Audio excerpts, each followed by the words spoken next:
Bonjour à tous et bienvenue sur Séphiroth et compagnie. Je vous retrouve sur le thème de l'alignement. Voilà, alignement qui sous-entend donc de connaître un petit peu les différents plans de l'être. Qu'est-ce que ça veut dire tout ça? À quoi ça sert? Pourquoi est-ce que c'est si important? Voilà, donc parce qu'en fait, ce que je remarque très souvent dans toutes les démarches que l'on peut faire, c'est qu'en fait, il y a des grands poncifs comme ça, il y a des grands mots, mais derrière concrètement, ça veut dire quoi cette histoire-là? Alors, on parle tellement d'énergie maintenant, on a découvert toutes ces certaines disciplines. Je pense qu'on en est en tout cas dans la société occidentale. Dans d'autres traditions, c'est connu depuis très très longtemps, mais chez nous, on en est un petit peu aux prémices de ces découvertes-là, et ça nécessite d'expliquer les phénomènes. Alors, au niveau de l'alignement, donc je vous disais, différents plans de l'être. C'est-à-dire qu'un être, nous on le voit beaucoup par couches, en superposition, mais il faut que vous compreniez qu'en fait, c'est un espèce de réseau qui va fonctionner un peu dans tous les sens. Et que ça va fonctionner aussi bien en descendant qu'en remontant. Et si j'ose dire, c'est bien de ne pas trop le visualiser sur un plan vertical, parce qu'on a l'impression qu'il y a des plans qui sont supérieurs aux autres, alors que ce n'est pas le cas. Voilà. En tout cas, pour schématiser, il va y avoir donc ce qu'on a l'habitude d'appeler l'âme, ce qu'au niveau de la tradition hébraïque on appelle la neshama, c'est-à-dire cette âme, c'est tout ce qui va nous donner une impulsion d'existence extraordinaire et qui va nourrir notre être, qui fait qu'on est en vie aussi, parce que le jour où l'âme elle se détache, on n'est plus là. Donc on va y revenir. Ensuite, donc il va y avoir le plan mental. Ce plan mental qui est vraiment toute l'organisation finalement, je précise à ce niveau-là d'ailleurs, même si le cerveau est un ordinateur extraordinaire, ça reste un ordinateur. C'est-à-dire que toutes nos sources d'inspiration, elles viennent de la neshama, elles viennent de l'âme, mais c'est une grande question dans la science, c'est d'où viennent les idées. Hein. Voilà. Eh bien, toutes ces idées-là, en fait, sont des choses que l'on arrive à recevoir parce qu'on est connecté, parce qu'on est branché. Et qu'après, ici, c'est vraiment une question d'aller brasser tout ça. Ensuite, on a le plan, donc, je dirais, plus émotionnel, donc le cœur. Le cœur de l'être, dans la tradition hébraïque, c'est beaucoup plus que simplement l'aspect émotionnel. On dit que c'est tout l'être, parce qu'en fait, le cœur rassemble et fait le lien justement entre tout ce qu'on a en haut et puis ce qu'on va avoir en bas, c'est-à-dire le corps. Le cœur, c'est là qu'on ne peut pas tricher, je dirais. Le cœur, on a beau vouloir être comme ceci ou comme cela, le cœur, il a ses raisons que la raison ignore, dit-on. C'est-à-dire, oui, j'aimerais bien ne pas être jaloux, mais il y a des fois, j'ai des sentiments de jalousie, c'est comme ça. Bon, donc ce cœur-là ne triche pas, c'est comme le corps, c'est encore plus fort avec le corps. On peut se raconter tout ce qu'on veut, quand le corps il va pas bien, ça veut dire qu'il nous donne des messages. Et donc le plan, je dirais, le plus proche de la Terre, celui qui nous relie et qui nous donne toute notre relation à l'extérieur, c'est bien évidemment le corps, qui est extraordinaire. Et là où c'est intéressant, c'est de bien comprendre encore une fois, je vais vous le montrer, que les choses vont fonctionner, c'est perméable, c'est-à-dire que le corps peut aussi nourrir quelque part et faire remonter certaines énergies qui vont nourrir le plan émotionnel, le plan mental, le plan spirituel, etc. Donc, il faut arrêter de se dire qu'il y a un plan qui prévaut sur l'autre. Si on s'incarne, ça veut dire que tout ça sont des outils fabuleux et que tout ça doit finir par justement s'aligner, c'est-à-dire former un tout. Alors, comment est-ce que le désalignement se crée? Pourquoi est-ce que c'est si dommageable dans notre vie? Pourquoi ça crée ce mal-être-là? Alors, on va commencer par la descente, et puis après, on expliquera les choses dans d'autres sens. Si je prends l'âme, si je prends la neshama, elle va donc m'envoyer une impulsion d'existence qui, par exemple, va me dire à un moment donné, je ne me plais plus dans mon travail, je ne suis plus à ma place, j'ai véritablement besoin de prendre une autre dimension et d'avoir un poste qui qui a beaucoup plus de responsabilités, parce qu'en fait j'ai une place de leader quelque part à prendre, parce que par exemple j'adore transmettre, donc où j'adore aussi tout le côté humain, et j'ai besoin d'avoir un poste où je vais devoir gérer une équipe, etc. Ça, c'est l'impulsion. Au niveau du mental, ça peut déjà commencer à bloquer parce que oui, mais dans la société, ça fait que 2 ans que je suis à ce poste-là, donc peut-être que c'est trop tôt pour que ceci ou pour que cela. Ou alors, oui, mais j'ai pas la formation adéquate pour ceci et il faudrait que je complète. Ou alors, est-ce que je vais vraiment être légitime dans ce poste-là? Parce que finalement, je me confronte là à quelque chose que je n'ai pas encore véritablement réalisé et socialement, j'ai pas l'étiquette de cette chose-là. Mais il n'empêche que je le porte en moi. Enfin bref, tous les blocages qui peuvent commencer à se créer. Et là déjà, il peut y avoir quelque chose de juste qui vous est envoyé par l'âme, mais au niveau du mental, il va y avoir un décalage. Et donc, et c'est ce qui va créer le fait que cette énergie-là, elle ne peut pas couler normalement, elle est déviée, et elle est déviée vers un endroit qui finalement est un endroit de blocage, où ça ne peut plus aller vers la réalisation. Si je continue ce que je vous explique, et bien après on peut arriver, alors éventuellement on peut se dire au niveau du mental, ok, je me sens prête, j'ai envie, et puis éventuellement, même s'il faut que je fasse une formation, il n'y a pas de raison, etc. Mais au niveau émotionnel, au niveau du cœur, je vais commencer à me poser des questions sur comment ça va être pris par mes collègues, est-ce qu'on va pas me dire pour qui tu te prends, est-ce que finalement le fait de monter hiérarchiquement, ça va pas poser des problèmes, enfin, et au niveau du cœur, il peut y avoir tous les problèmes de manque d'estime de soi, de manque de confiance, je dirais, enfin, toute la panoplie que vous connaissez bien, et qui, là aussi, vont faire que cette espèce de vibration qui est très pure à l'origine, quand elle descend, c'est une vibration qui est, je dirais, qui n'est pas connotée. C'est-à-dire, votre âme, elle vous envoie, cette vibration-là, elle a une certaine couleur qui est en lien avec votre tempérament, avec tout ça, mais ça va, je dirais, se détériorer, en fait. Donc, si je prends justement l'idée des couleurs, vous pouvez avoir un jet qui part et qui est un jet d'une espèce de bleu profond, assez puissant, fort, etc. Et puis, au niveau du mental, déjà, on perd en couleur, ça se délave un petit peu. Et puis, quand on arrive au niveau des émotions, eh bien alors là... voilà, la couleur, elle passe complètement, c'est-à-dire ça perd de sa force. Pourquoi? Parce que ça se heurte à des nœuds et que cette énergie, donc, elle ne peut pas passer. Et que là, on va arriver à, oui, bah, de toute façon, c'est pas possible, à des tristesses, à tout un tas de choses. C'est très en lien aussi d'ailleurs avec un certain nombre, donc au niveau du mental, de croyances qu'on a pu avoir, au niveau émotionnel, des expériences qu'on a pu avoir. Oui, mais j'ai déjà vécu ça. Oui, d'accord. Et alors? Oui, et alors? Donc finalement, par peur de la déception, j'ai pas envie d'y retourner et de me dire que ça peut être autrement. Bon, donc voilà, tout ça va faire que les décalages augmentent, et quand on arrive au niveau du corps, ça veut dire qu'on est dans des stress, des paralysies, qui peuvent donner d'ailleurs des problèmes de sommeil, des problèmes des petites pathologies, des petites choses où finalement, ah tiens, j'ai des problèmes auditifs en ce moment, il y a des choses que j'arrive pas à entendre, tiens, bon, c'est curieux, c'est rigolo, ou alors j'ai mal au dos, je suis bloquée dans le dos, c'est curieux. Bon, donc voilà, je vous donne un petit peu cette histoire d'alignement. Et je pense que c'est extrêmement important de réaliser que si en fait on laissait cette source d'inspiration descendre, que le mental il était dans cette ouverture, en se disant tiens, j'accueille cette idée-là.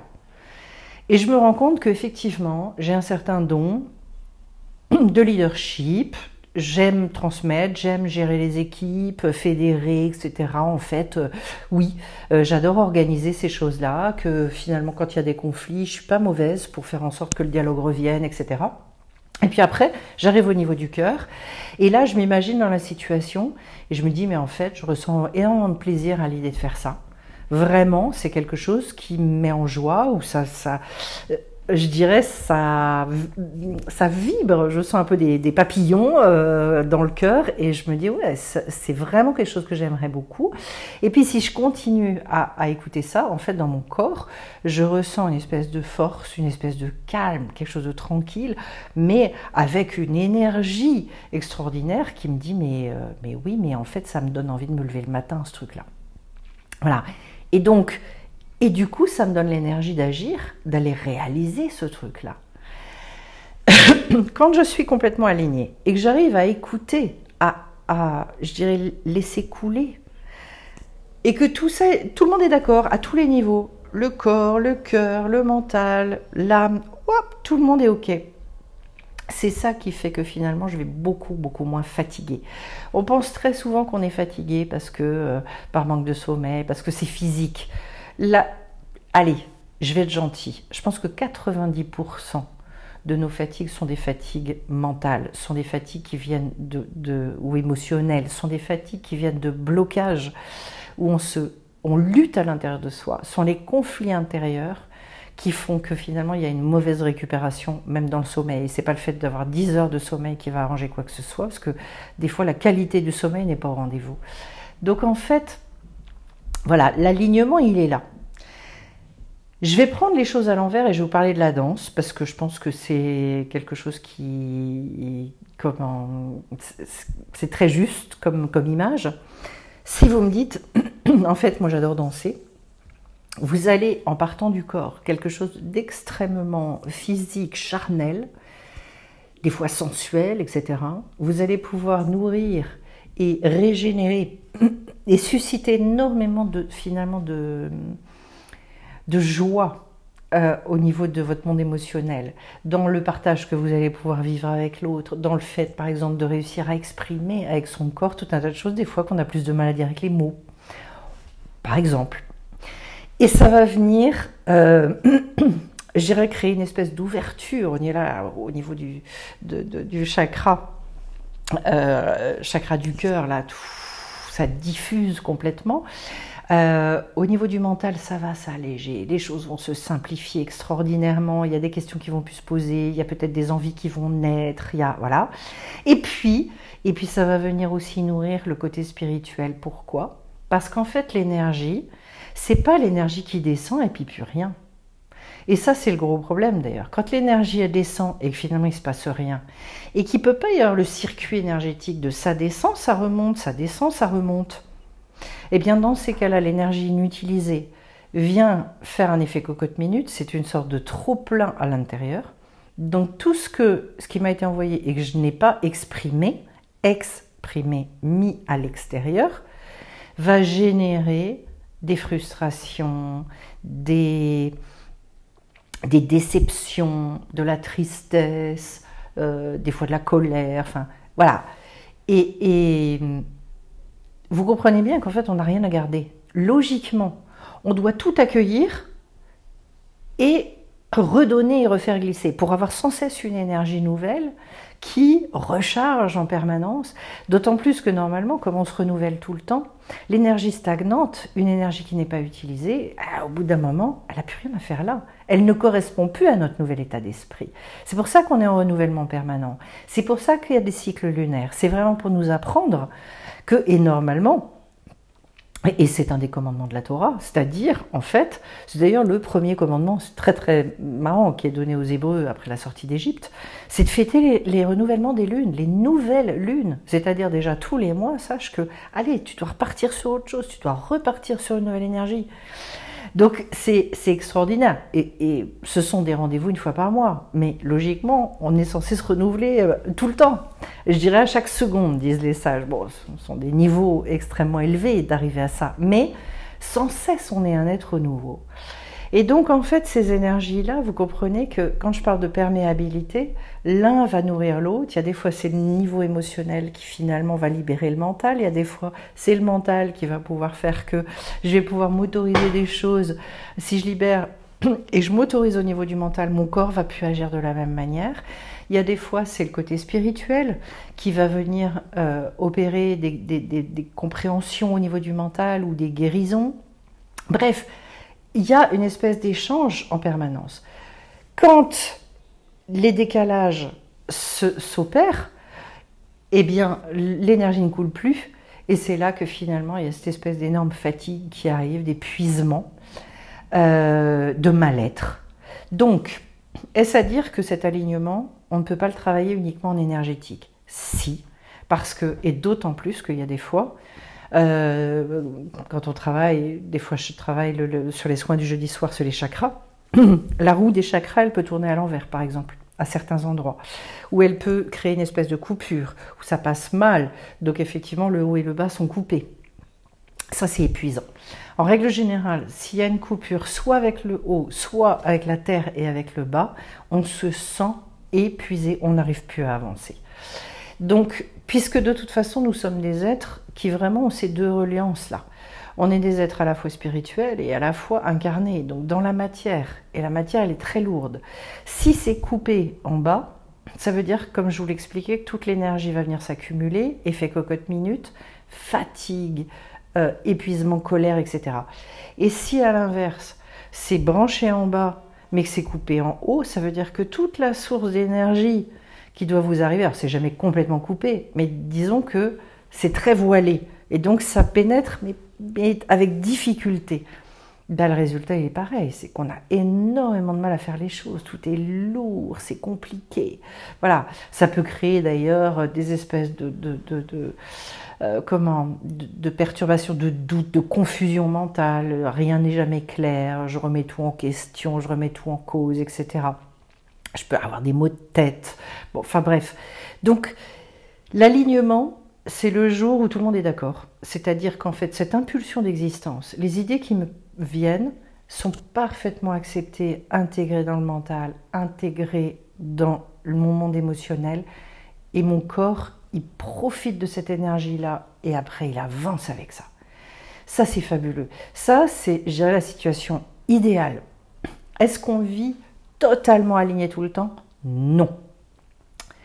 Et c'est pour ça que je parle souvent d'hygiène énergétique en disant logiquement, de la même manière qu'on se lave le matin, on devrait avoir une hygiène énergétique. La seule chose, c'est que vous avez bien compris que cette hygiène-là, elle peut être grandement améliorée effectivement avec les soins, avec tout ça, mais que ça ne suffit pas. Ça veut dire qu'après, il va falloir travailler ça aussi dans notre vie du quotidien et dans la matière pour se dire, ok, j'écoute ces choses-là.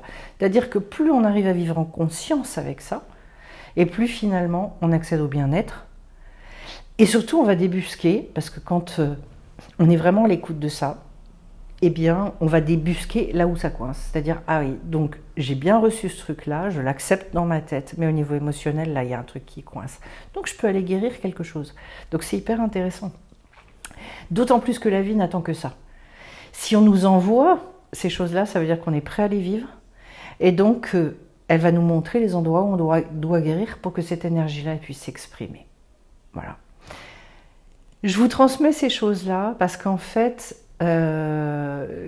pour simplifier, clarifier au maximum, ce qui est très intéressant d'ailleurs, pour ceux que ça intéresse, rejoignez-nous sur les soins du jeudi soir, parce que quand on travaille sur les chakras, voilà, toute cette explication au niveau des roues et de la symbolique de chaque niveau, et qu'est-ce que ça crée, et pourquoi à un moment donné, quand tout ça est aligné, mais ça part complètement.